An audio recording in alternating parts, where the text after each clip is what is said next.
President Trump, thank you for your time Thank here you. tonight. We got a great crowd here in New Hampshire, a lot of voters with a lot of questions about what your 2024 term would look like, what another Trump term would look like. We'll get to the voters shortly, but your polls show that you are dominating the Republican race right now, but you are also under active federal investigation for trying to overturn the 2020 election results. Your first term ended with a deadly riot at the Capitol, and you still have not publicly acknowledged the 2020 election results.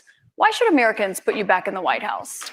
Because we did fantastically. We got 12 million more votes than we had in, as you know, in 2016. I actually say we did far better in that election. Got the most that anybody's ever gotten as a sitting president of the United States. I think that when you look at that result and when you look at what happened during that election, unless you're a very stupid person, you see what happens. A lot of the people, in this audience, and maybe a couple that don't, but most people understand what happened. That was a rigged election, and it's a shame that we had to go through it. It's very bad for our country. All over the world, they looked at it, and they saw exactly what everyone else saw. You look, even if you just look recently with the 51 intelligence agents, that made a 16-point difference. If you look at the FBI, and Twitter, they call it Twitter files, made a big difference. If you look at Mr. President, back to what you just said there, though, it was not a rigged election. It was not a stolen election. You and your supporters lost more than 60 court cases on the election. It's been nearly 2.5 years. Can you publicly acknowledge that you did lose the 2020 election? Let me just go on. If you look at True the Vote, they found millions of votes on camera, on government cameras, where they were stuffing ballot boxes. So with all of that, I think it's a shame that what happened. I think it's a very sad thing for our country. I think it's a very sad thing, frankly, for the world, because if you look at what's gone to our country has gone to hell. Our borders are bad. Our military has been bad. You look at the taxes, you look at inflation, what's happened to inflation. It's just destroying our country. We've really become, in many ways, a third world country. And it's very sad what's happened in this administration. And it's something that will turn around on day one. We were energy independent. Now energy is at a level that we've never had to pay before. Nobody can afford to continue to pay what's happening with energy. But we were energy independent. We were getting out of Afghanistan with strength and with dignity. And instead we got out, we looked like fools, probably the most embarrassing moment in the history of our country. We have a lot of questions about the economy and foreign policy tonight. But what you just said there, Republican officials debunked those claims about fraudulent ballots. We want to give you a chance tonight. Republican officials in Georgia and every single state. There is no, your own election officials, Mr. President. So we wanted to give you a chance. People were afraid to take on the issue.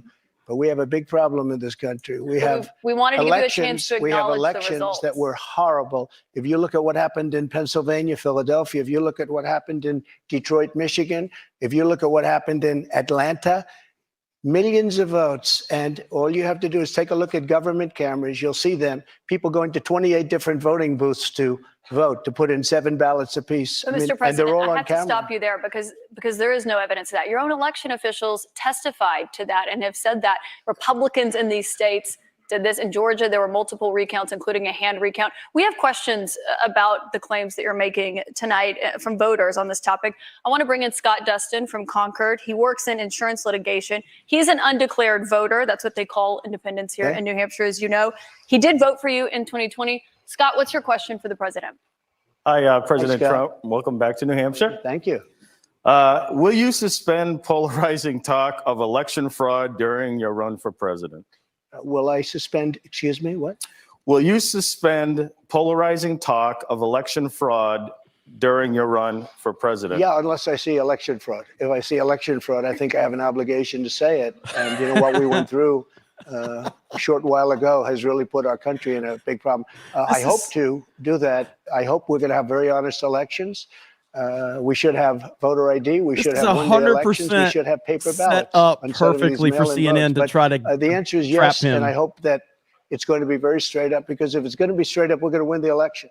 So you will suspend talk, to his question about the 2020 election on the campaign trail? I guess we're going to just win. We're at a point now, we're getting so close. Let's just win it again and straighten out our country. One other question on this. I love you, chat. I see you, chat. I see you. When you've talked about the 2020 election results in the past, you once suggested terminating the Constitution. Do you stand by those comments? No. You were able to do certain things. I'm not talking about terminating the Constitution. I'm talking about cherishing the Constitution. The Constitution says that we're supposed to have legal and well maintained and well looked at elections. And we didn't have that. I cherish our Constitution, but we have to live up to the Constitution. We weren't living up to the Constitution. I was just saying there's no evidence of that election fraud. You did once You're tweet. supposed to say that, but I'm glad you say that. But look, It's that the was a truth, Mr. horrible President. election. That was a horrible election. And unless somebody's very stupid, and I know you very well, you're not stupid at all, but you perhaps are given an agenda or you have an agenda. Look, we have to have honest elections in our country. We have open borders. We have. Yes, I've Look at muted my what's mic, happening. chat. I'm We shutting have, up. Shout out elections. to We you. have open borders. Look at what's happening on our southern border. Millions and millions of people are coming here. They're being released from prisons. They're being released from mental institutions. And we have millions of people pouring into our country. And now they're getting rid of Title 42, which I put on, which kept people out that were sick. And Mr. had President, we have a lot of problems. questions about immigration to get to tonight. Obviously, that's a big topic, especially given what's expected to happen tomorrow. But I want to talk about the influence you have over your voters. It's very clear that you are very influential over them. You have a lot of impact. I've been to many of your rallies and seen it up close, which raised a lot of questions about the influence that we saw that you had on them on January 6th and your supporters when they attacked the Capitol.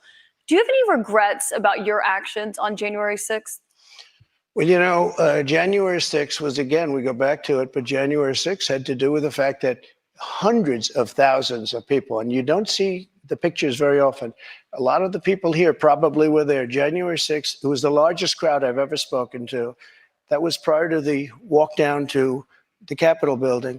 I don't think, and I've spoken to hundreds of thousands of people. I've never spoken to a crowd as large as this. And that was because they thought the election was rigged. And they were there proud.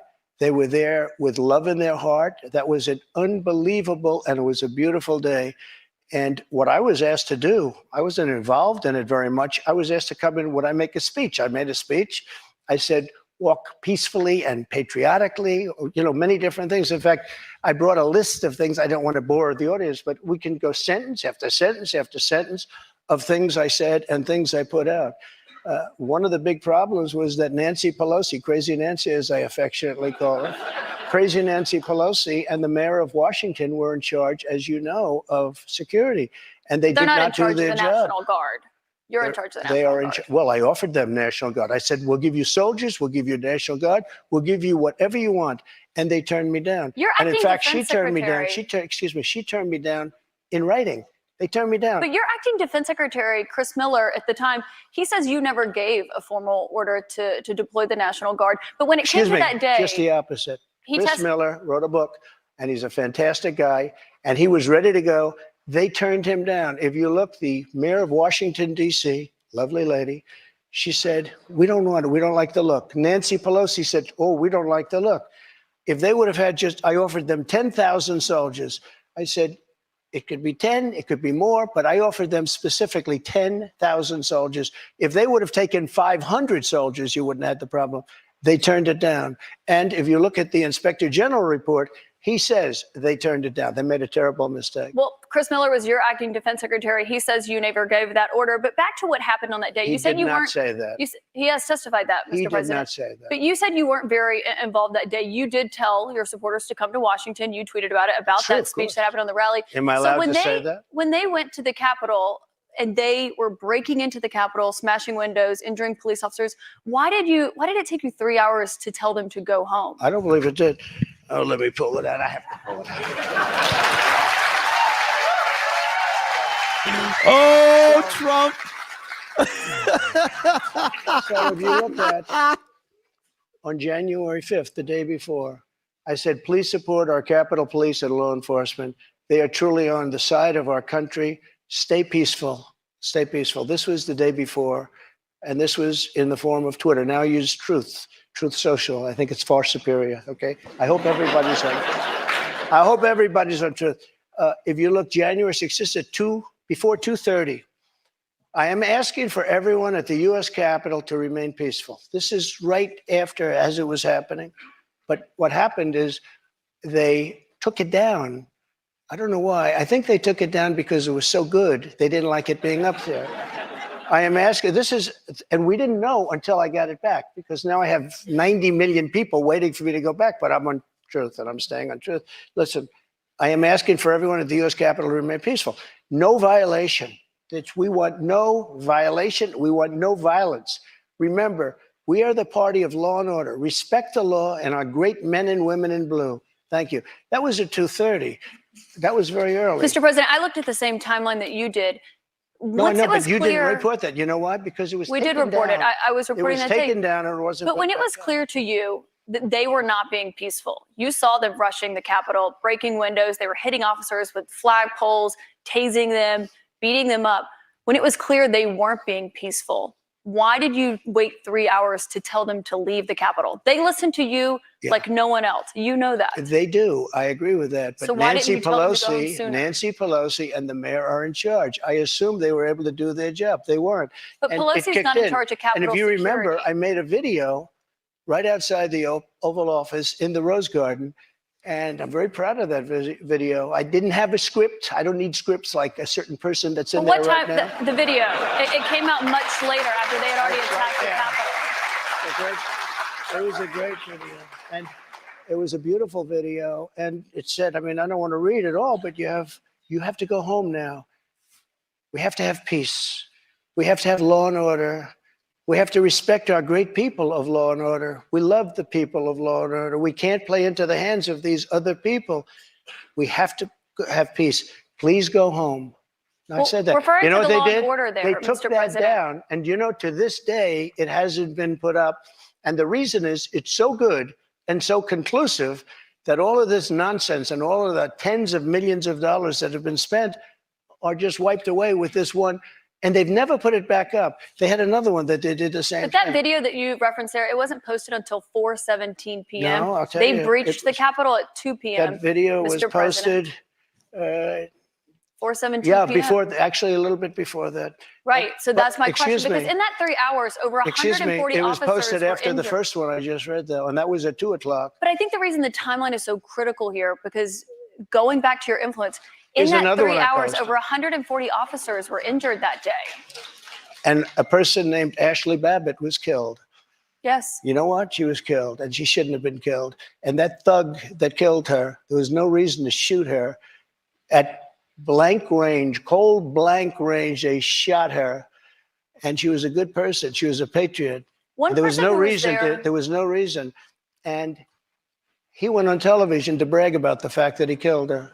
the officer was not bragging about the fact that he Oh, killed he her. was But one bragging. person who was at the He was Capitol that bragging. day, as you know, was your vice president, Mike Pence, who says that you endangered his life on that day. I don't Do think you he was in feel- any danger. Mr. President, do you feel that you owe him an apology? No, because he did something wrong. He should have put the votes back to the state legislatures, and I think we would have had a different outcome. I really do. But he doesn't have the authority to do that, as you know. What? The vice president does not have the authority to reject are you those, ready? Let's those have this election one out results. just now because it's interesting. Let's keep it interesting, right? I like Mike Pence very much. He's a very fine man. He's a very nice man. He made a mistake. His lawyer said, you cannot move. I called him the human conveyor belt. I said, even if the votes, I talked to his lawyer, even if the votes are absolutely fraudulent, he can't say, yes, sir, he can't send back. And the Democrats played it and the rhinos played it. And then the election was over. They told him he couldn't do it. And Mike said to me, I can't do it. The lawyers told me he can't do it. They can't do it. But the lawyers were wrong because right after the election, they all met, the rhinos and the Democrats, and they worked out a plan to make sure that future vice presidents don't do what I said you could do. That's not what happened. You're referring to the Electoral Count Act. That's I've read that. There is no authority. No, legal excuse experts, me. including Republican legal experts, say that he does not have that authority, Mr. Caitlin, President. But I want why to did move they on. change the law then, saying that you can't do it? They didn't change the law. They strengthened the law because they were worried about Oh, they presidents strengthened it, exploiting. meaning you could do it. That's, you. that's not what it means. Thank you. They strengthened the law Mike because had they the were right worried. to do it. They convinced him he didn't, and it was a horrible thing for our country. If you would have sent those votes back to Georgia, Pennsylvania, and other states, Wisconsin, which if you look at Wisconsin, they virtually admitted now that the election was rigged. If They you have would have not sent admitted those that, Mr. votes back to President. many of those states, they would not come back in the affirmative. And remember what I said, and you just said it pretty much. You admitted what I said was right. I They did said not. he didn't have the right to do it, and he did have the right to do it, and that's why they changed the law, taking that right away. I should note that your campaign paid for a recount that happened in Wisconsin. It actually had more votes for President Biden by the end of it. But I want to move on to Wayne Byer. He's a retired attorney from By the North way, Conway. so He many was- illegal votes were cast in Wisconsin. And if you look in Milwaukee, Wisconsin, they had so many illegal votes, they didn't even know what to do with them. You're absolutely wrong Mr. about President, that. there weren't any fraudulent votes in Wisconsin. I do want to get to the audience, though. We have questions for you from the audience. Wayne Byer is a retired attorney from This North is Conway. He has fantastic. previously I am served in loving Republican this. administrations. He volunteered for the Republican Party in the 2022 midterms. He voted for you in 2020. What's your question for the president, Wayne? Thank you for coming, Mr. President. Thank you, Wayne. My question to you is, will you pardon the January 6 rioters who were convicted of federal offenses? I am inclined to pardon many of them. I can't say for every single one because a couple of them probably they got out of control. But, you know, when you look at Antifa, what they've done to Portland, and if you look at Antifa, look at what they've done to Minneapolis and so many other places. Look at what they did to Seattle and BLM.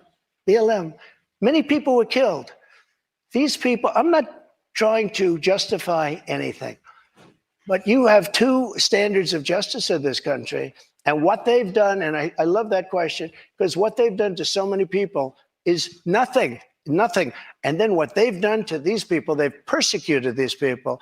And yeah, my answer is I am most likely, if I get in, I will most likely, I would say it will be a large portion of them. You know, they did a very, and it'll be very early on. And they're living in hell right now. So when it comes They're to living pardons, in hell. And they're policemen, and they're firemen, and they're soldiers, and they're carpenters and electricians, and they're great people. Many of them are just great people. Mr. President, one of the Such a people who was perfect answer. convicted was a former policeman, but he was convicted of attacking a police officer, I should note. But when you said you are considering pardoning a large portion of those charged with crimes on January 6th, does that include the 4 Proud Boys members who were charged and convicted of seditious conspiracy? I don't know. I'd have to look at their case, but I will say in Washington, D.C., you cannot get a fair trial. You cannot. Just like in New York City, you can't get a fair trial either. Speaking of New York, I want to ask you about a significant. You verdict are that was not reached going to yesterday. trip I know him this is up, something you want woman, to weigh in okay? on as well. A Manhattan jury found that Sure. you sexually abused the writer E. Jean Carroll and defamed her. You've denied this, but what do you say to voters who say it disqualifies you from being president? Well, there aren't too many of them because my poll numbers just came out. They went up. Okay.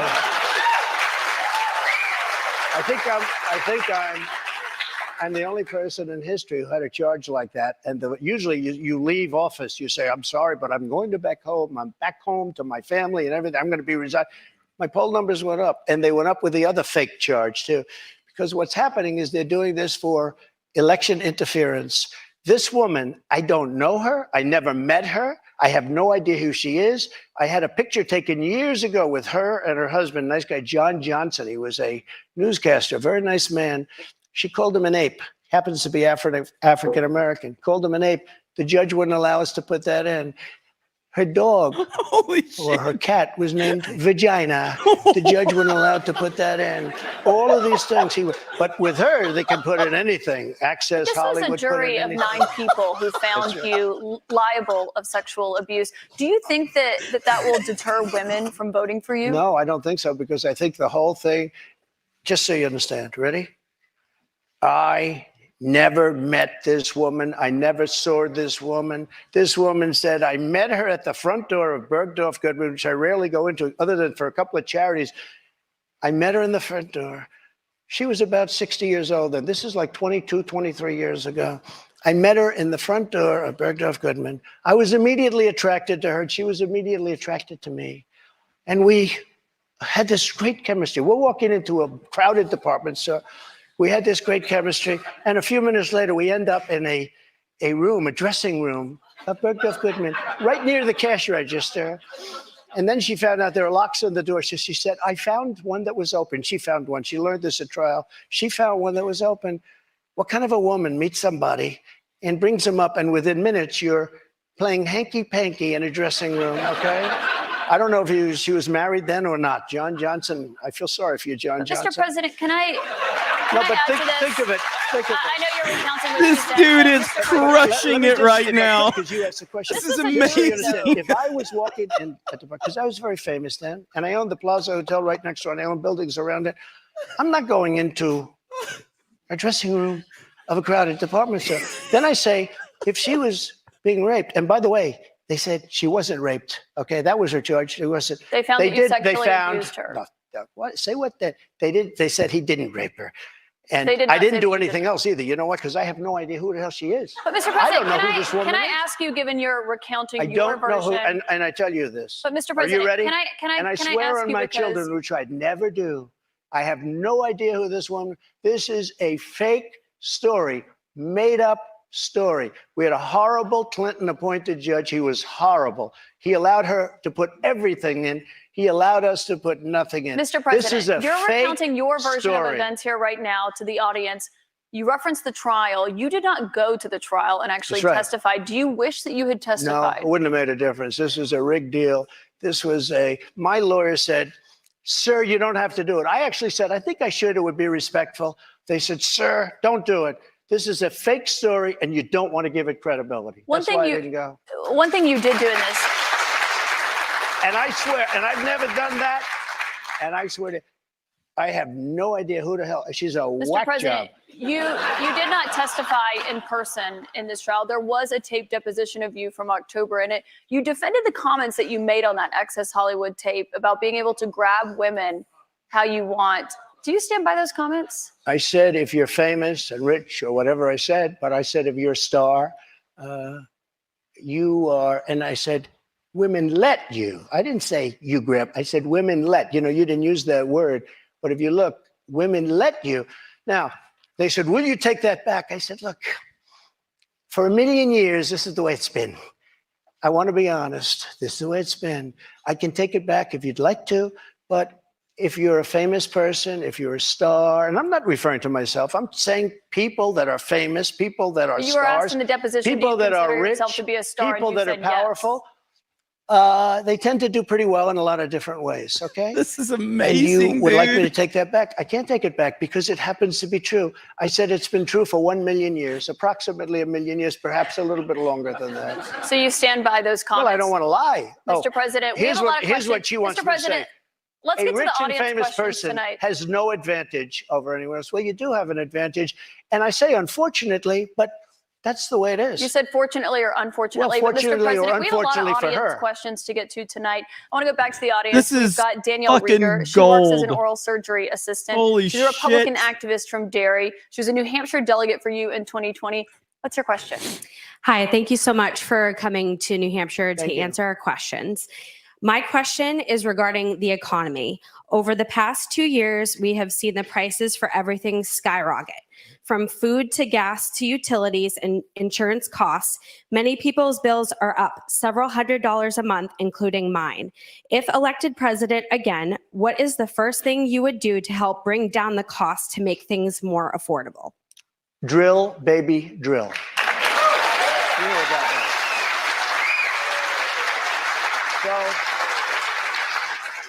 So we were energy independent. We were soon going to be energy dominant. And nobody had ever done what I did. We got oil down to $1.87. Actually, it fell lower than that in some cases. We had to save the oil companies. The price was getting so. We were doing incredibly. We had the greatest economy in the history of our country, probably the greatest economy in the history of the world. We were energy independent, soon to be energy dominant. We were going to be bigger than Russia and Saudi Arabia put together ×2. We have more liquid gold under our feet than any other nation. And these stupid fools ended it. And energy went from $1.87 and even lower for gasoline, for a car. They went from $1.87 to $5, $6, $7, $8, and even $9. And your electricity bills went through the roof, your heating bills went through the roof. And that's what started inflation. And it hasn't stopped because people are paying now for bacon and for eggs and for the 2 and 3 times what it was just a little while ago. We created the greatest economy in history. a big part of that economy was got you the biggest tax cuts in the history of our country, bigger than the Reagan cuts, bigger than any. And also, Caitlin, also, as you know, we got the biggest regulation and regulatory cuts. This place was rocking, and then we were given a gift from China, and China paid a big price. And let me tell you something, I took in hundreds of billions of dollars in taxes from China, but prior to COVID coming in, and then I rebuilt the economy again, a second time. But we had, prior to COVID coming in as from China, from Wuhan, which I said it came from Wuhan. Everybody said, oh, you're wrong about that. You're wrong. It came from Wuhan. I said it right from day one. So we had the greatest economy in the world. Here's the story. They made energy so high, and energy is all invasive. It is massive as an industry and as a cost. It lifted everything. If Mr. you President, if you made economy, donuts, if you made, no matter what you did, and we had inflation, the likes of which I guess we haven't, as I said, for 52 years, but I think more than that. We had no inflation. We had the lowest energy prices we've had in decades. This country was rocking and rolling. And by the way, we had the most secure border in the history of our Mr. country. President, we and now we have the have worst. more questions on the economy. I want to make sure we get to all of those. As you know, the U.S. right now could be just 3 weeks away from defaulting on its debt. That could mean millions of jobs lost, people not getting their Social Security payments. People believe it would put the U.S. economy into a recession. On that topic, I want to bring in Marta Cervella, a student here at St. Anselm. She is an undeclared voter who did not vote in 2020. Marta, what's your question? Hi, Mr. President. Hi, thank you. So my question is, what do you think about the United States' current debt situation, and how can we move forward? Such an important question. So we're at $33 trillion, a number that nobody ever thought possible. When we had our economy rocking and rolling just prior to COVID coming in, like literally, we were making a fortune. And oil, we were going to make so much money from oil, we were going to start paying off debt. But then with COVID coming in, we had to do other things. We had to keep this country alive because it was so serious. But we have to get the country back. We have to lower energy prices. We have to lower interest rates. Interest rates are through the roof. Energy has to come down. It all has to come down, and we have to start paying off debt. But when we have a debt limit, and they use that very seriously to me, they came in, Schumer came in with Nancy Pelosi, and they were using, we'll violate it, we'll do whatever. They talked a whole lot different than they do right now. I say to the Republicans out there, congressmen, senators, if they don't give you massive cuts, you're going to have to do a default. And I don't believe they're going to do a default because I think the Democrats will absolutely cave because you don't want to have that happen. But it's better than what we're doing right now because we're spending money like drunken sailors. So You know just the to be clear, expression? Mr. President, you think the U.S. should default if the White House does not agree to the spending cuts Republicans Well, are you might demanding? as well do it now because you'll do it later. Because we have to save this country. Our country is dying. Our country is being destroyed by stupid people, by very stupid people. You once said that using the debt ceiling as a negotiating wedge just could not happen. You just you wanna said that when say you were in to- the to- When I was office. president. When I talked about, why is it different now that you're out of office? hang No, on. I'm not president. You know what? I'll talk later. I'll talk later. Shut the fuck up, Jeremy. The U.S. defaulting would be massively Well, you consequential don't know. for It's- everyone in this it's- room, for all you don't know. Americans. It's psychological. It's really psychological more than anything else. And it could be very bad. It could be maybe nothing. Maybe you have a bad week or a bad day. But look, you have to cut your costs. We're spending $7 trillion on, much of it on nonsense.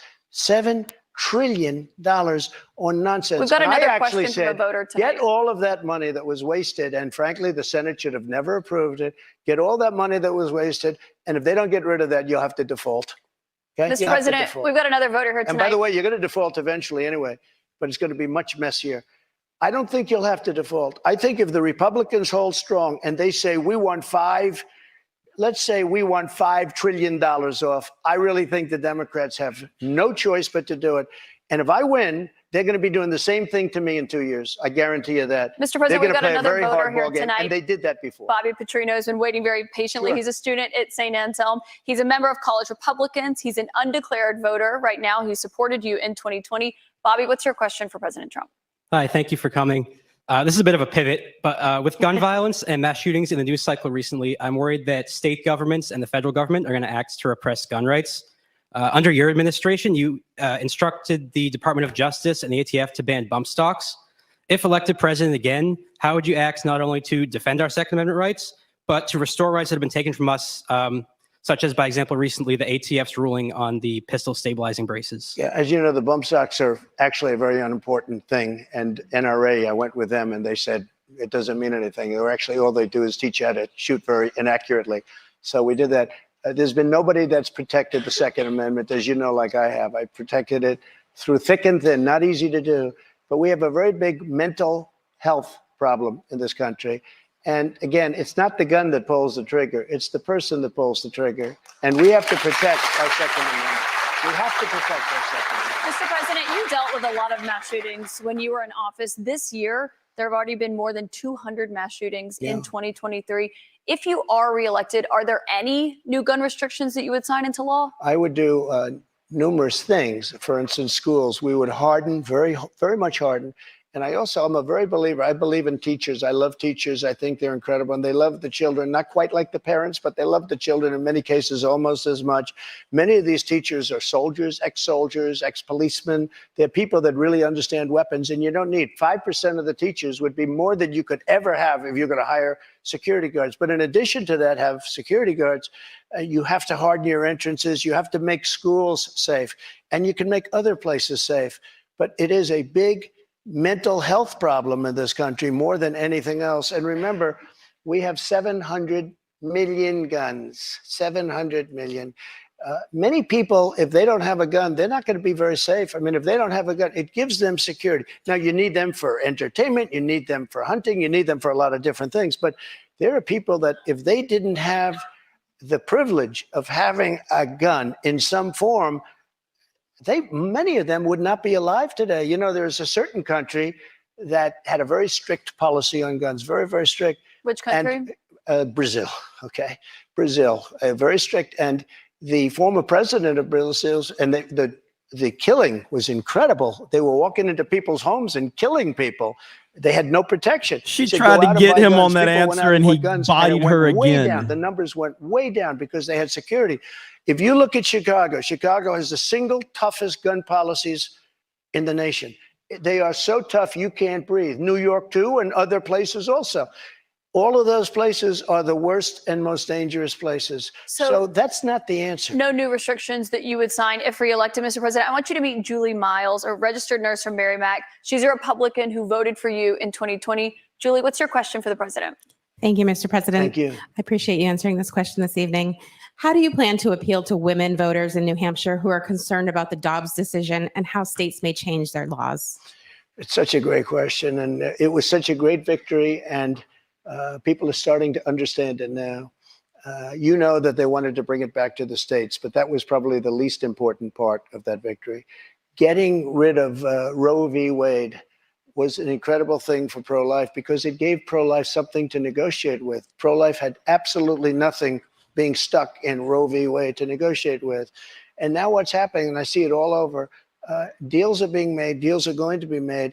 And look, everybody that was president wanted to get rid and tried to get rid of Roe v. Wade. You mean for 50 Republicans? years. Republicans. For 50 years, this has been going on. Actually, a couple of Democrats too. But for 50 years, this has been going on. I was able to do it, and I was very honored to do it.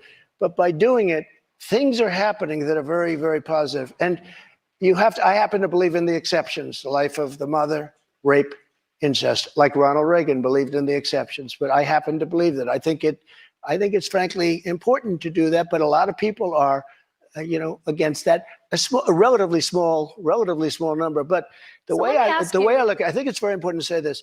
I consider the other side to be radical because the other side under Roe v. Wade and other things, the other side, they're radical because they will. Remember the debate with Hillary Clinton? I said, rip the baby out of the womb at the end of the 9th month. They will kill the baby in the 9th month. If you look at that crazy governor of Virginia from the former governor, where he said, no, the baby will be born, and then we'll decide essentially whether or not to execute the baby. But Mr. President, can we talk about what you would do if these are the radical people. Reelected? It's not the pro-life people that are radical. But if you are reelected and you're back in the Oval Office and you get legislation to your desk, would you sign a federal abortion ban into law? What I'll do is negotiate so that people are happy. But the fact that I was able, I'm so proud of it. We put 3 great justices on the Supreme Court. We have almost 300 federal judges on the Supreme Court. So just to be clear, Mr. President, you would sign a federal abortion ban into law. I said this. I want to do what's right. And we're looking, and we want to do what's right for everybody. But what's right? But now, for the first time, the people that are pro-life have negotiating capability, because you didn't have it before. They could kill the baby in the 9th month or after the baby was born.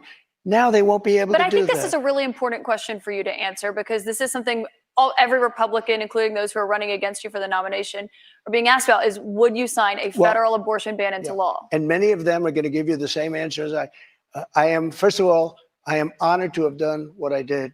And a lot of people said in 150 years, he's now the most consequential president because he saved so many lives. And I'm honored to have done it. And because of what I've done, we now have a great negotiating ability. That's what I do in life. I negotiate. We have a great negotiating ability, and I think we're going to be able to get something done. What do you mean negotiating ability? Because the question that Republicans have, and some of your allies on Capitol Hill say that they want to introduce legislation when it comes to banning abortion. If they send it to your desk, would you sign it? Some people are at 6 weeks. Some people are at 3 weeks, Where's 2 President weeks. Trump? President Trump is going to make a determination what he thinks is great for the country and what's fair for the country. But the fact that I was able to terminate Roe v. Wade after 50 years of trying, they worked for 50 years. I've never seen anything like it. They worked, and I was so honored to have done it. We are in a very good negotiating position right now, only because of what I was able to do. And remember this, again, you talk about radicalism. People that will kill a baby in the 9th month or the 8th month or the 7th month or after the baby is born, they're the radicals, not the pro-life. I just want to give you one more chance, though, because you did not answer whether or not you'd sign a federal abortion ban or how many weeks into pregnancy you believe abortion should be banned. Yeah, but I've given you the answer probably 4 times already. Which one is it, I'm looking at a solution that's going to work. Very complex issue for the country. You have people on both sides of an issue, but we are now in a very strong position. Pro-life people are in a strong position to make a deal that's going to be good and going to be satisfactory for them. If you weren't able to get rid of, you wouldn't even be having a discussion. If you weren't able to get rid of Roe v. Wade, which put pro-life in a dead position, a horrible position.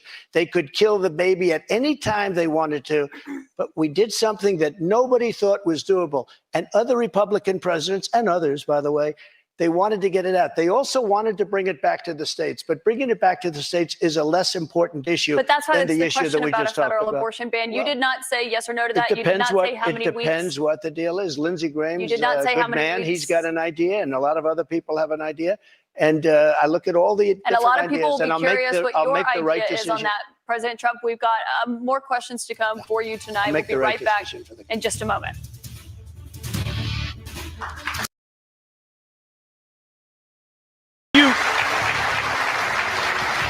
Welcome back to CNN's Republican Presidential Town Hall with former President Donald Trump. President Trump, I'd like you to meet Jennifer Simmons. She is a stay-at-home mom and former town selectman from Wyndham. She's a Republican and she voted for you in 2020. Jennifer, what's your question tonight? Good evening, Mr. President. Title 42 is expected to expire tomorrow. Our southern border and now our northern border are experiencing record migration. We learned on May 2nd that the Biden administration plans on deploying 1,500 troops to the southern border. Do you agree with deploying troops to the border, and how will a Trump administration slow down the rate of migrants coming across all our borders? Sure.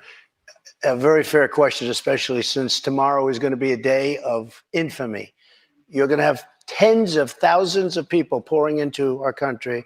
Even the judge, the judge overruled them when they wanted to terminate it early. And he said, that you better extend this thing. The judge in Texas said, I hope you're going to extend this, but this is my policy that they're letting terminate because they lost in court. They wanted to go earlier. You're going to have millions of people pouring into our country right now at a level that nobody's ever seen before.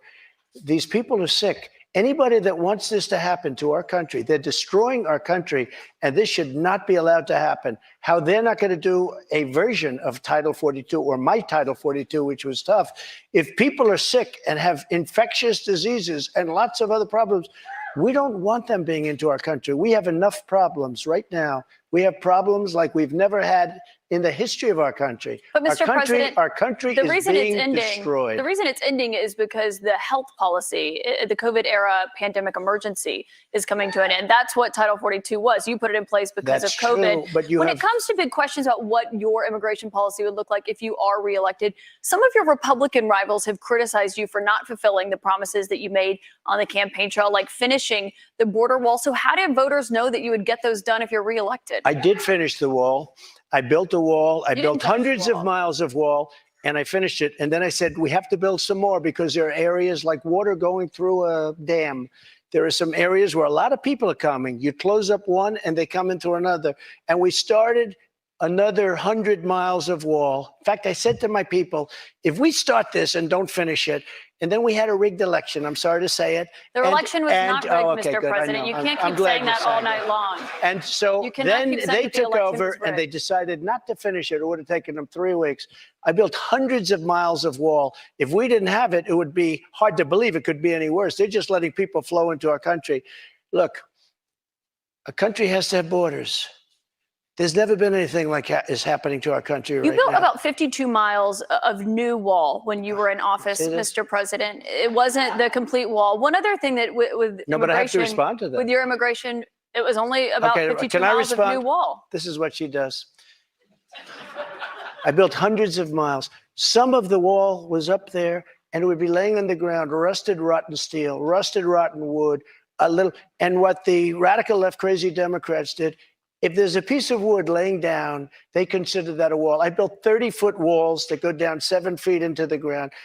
If there was a little piece of wood sitting in the ground, they said, oh, he's not building a wall. We already had a wall. Because this is the game. They're a party of disinformation. It's not a They- game, Mr. President. It's about 52 miles of new wall. One other immigration policy you I had built when you were new in wall. office. I built new wall. 52 miles for according hundreds of to miles. CBP, Mr. What I did is I President. replaced other wall that was laying down, that was up and rotting in the ground for 30 years. Some of it was steel that you couldn't Mr. even President, see it was only about 52 miles of new wall. But moving on, another immigration policy you had was the zero tolerance immigration policy that separated families at the border. If you are reelected, are you ruling out instituting that? Well, when you have that policy, people don't come. If the family hears that they're going to be separated, they love their family. They don't come. So I know it sounds harsh, but if you remember they said I was building prisons for children. It turned out that it was Obama that was building But the would you prisons for the children. re-implement that if you're reelected? Is Well, that what you're saying? we have to save our country, all right? We So it can't sounds afford, like that's a yes. No. When you say to a family that if you come, we're going to break you up, they don't come. And we can't afford to have any more. Look at New York City. Look what's happening. They're living in Central Park in New York City. The city is being swamped. Los Angeles is being swamped. Iowa is being swamped. Our whole country is being destroyed. Millions of people are coming into our country. And you know what the number is going to be, in my opinion, by the end of the year? Not the 4 million that you hear and the 3 million. I think it's going to be 15 million people. And in these people, they have no idea where they come from. They come from 129 different countries so far. 120, Mr. not just President, the four to- that we talked Just to about. put a button on that, it sounds like what you're saying is that you're not ruling out re-implementing that immigration policy. I want to get to another voter. Caitlin Boissonneau is a student here at St. Anselm College. She's a Republican. This will be the first election that she has voted in. What's your question for the president, Caitlin? Hello, President Trump. Hi. Thank you so much for coming. Thank you. The current administration has made it clear that we should continue to provide military equipment to Ukraine so that they can defend themselves. Do you support this decision? And how would you deal with the increasing threat posed by Vladimir Putin? First of all, thank you very much. It's really nice. And it's an important question, so important, because we're giving away so much equipment. We don't have ammunition for ourselves right now. We don't have ammunition for ourselves. We're giving away so much. But here's the thing. I have to say it to start off, no longer matters. If I were president, this would have never happened. And even the Democrats admit that. Putin knew it would have never happened. And his pipeline would have never happened. A lot of things would have never happened. But this Which would never have Democrats say happened. that, And Mr. all those President? dead people, both Russian and Ukrainian, they wouldn't be dead today. And all those cities that are blown up and disintegrated right to the ground, that wouldn't have happened. Okay, now, here's the problem.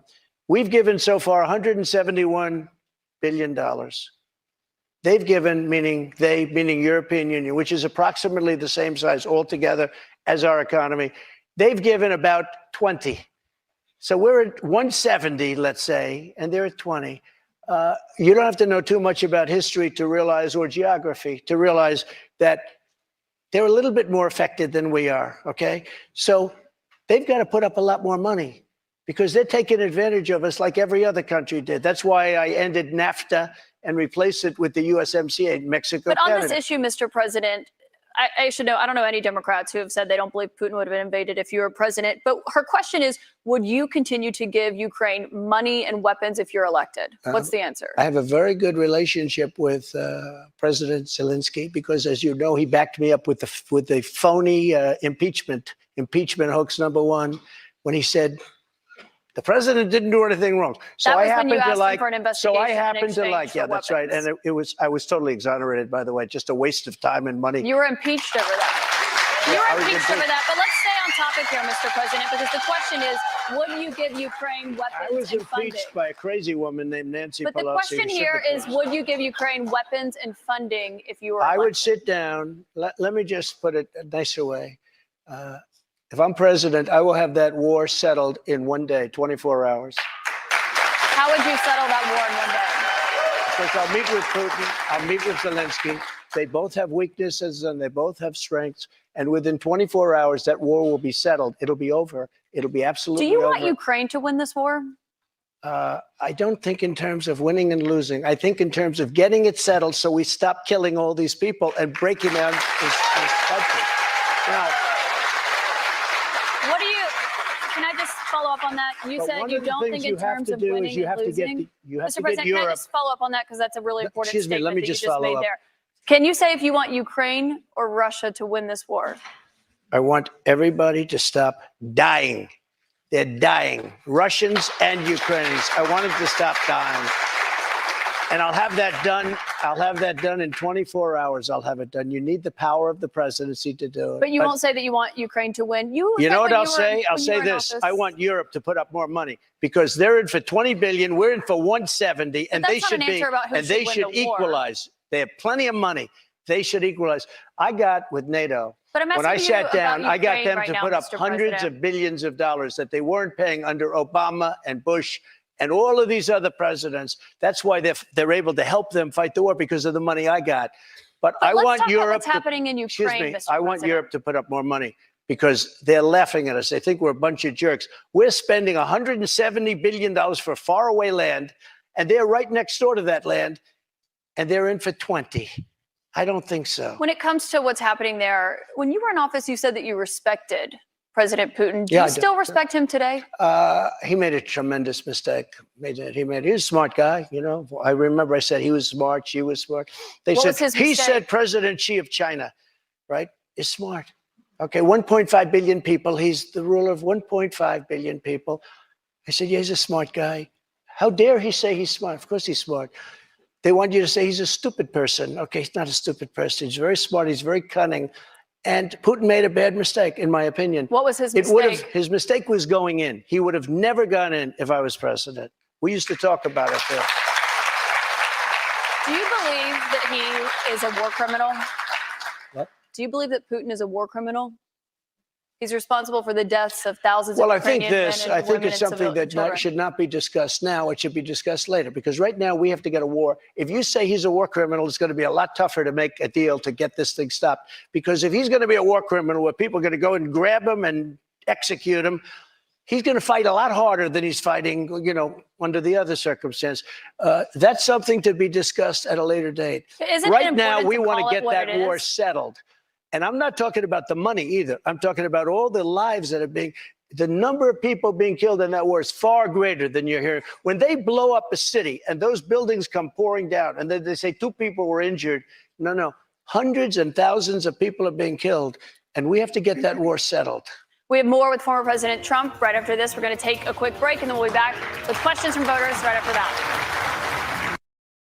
Welcome back to CNN's Republican Presidential Town Hall with former President Trump. President Trump, we have a lot more voters' questions, I should note, in here in New Hampshire to get to, but I also want to talk about some of the other investigations that you're facing. We talked about others at the top, but one of those is the special counsel's investigation into classified documents that were Sure. found at Mar-a-Lago. Why did you take those documents with you when you left the White House? I had every right to under the Presidential Records Act. You have the Presidential Records Act. I was there and I took what I took and it gets declassified.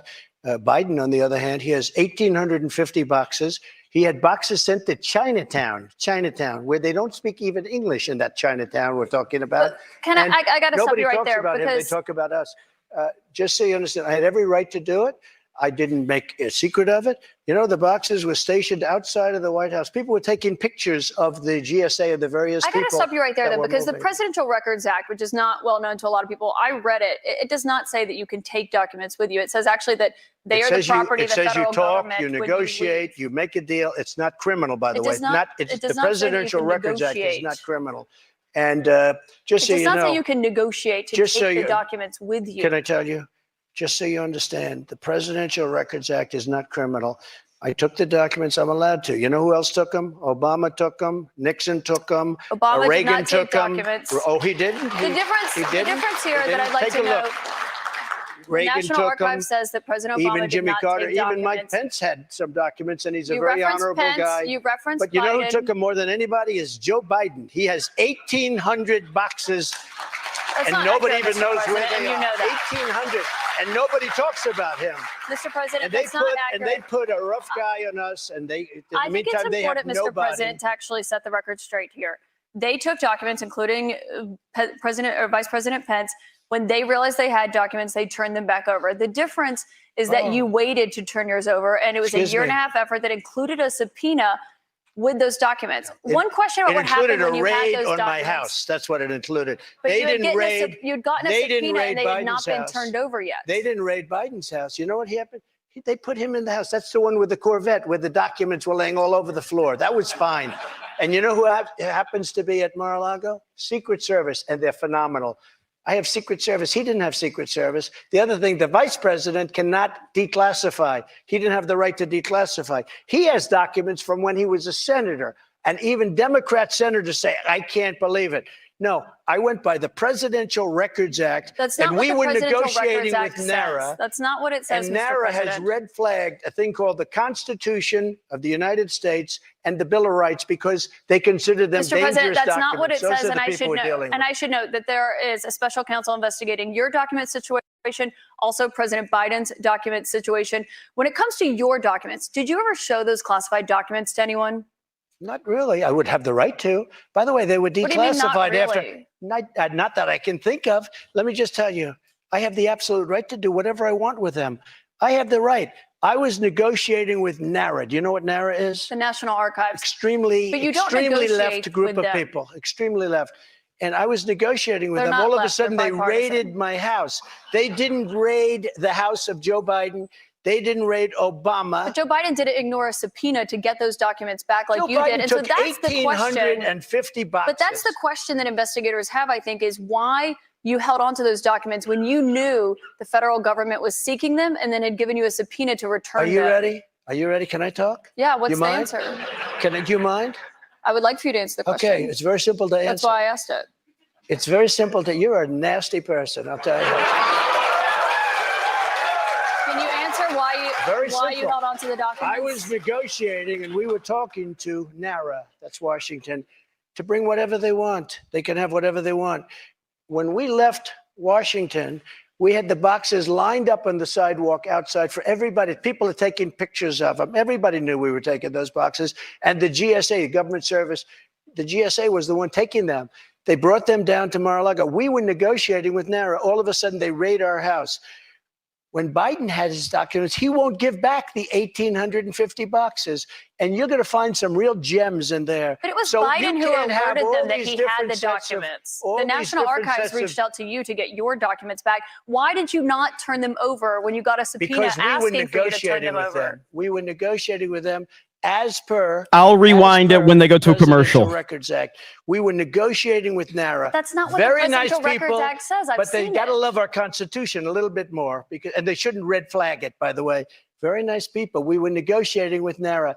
And that's what the Presidential Records Act says, because Richard Nixon, surprisingly, had problems. And he had a lot of problems dealing with NARA. And they ended up passing that's why legislation they called the created the Presidential PRA. Records Act, just for this kind of a thing. We were My dealing last with them. We question were on this talking. sub- on Excuse me. this Wait a subject, minute. Mr. Wait. President. We were talking to them.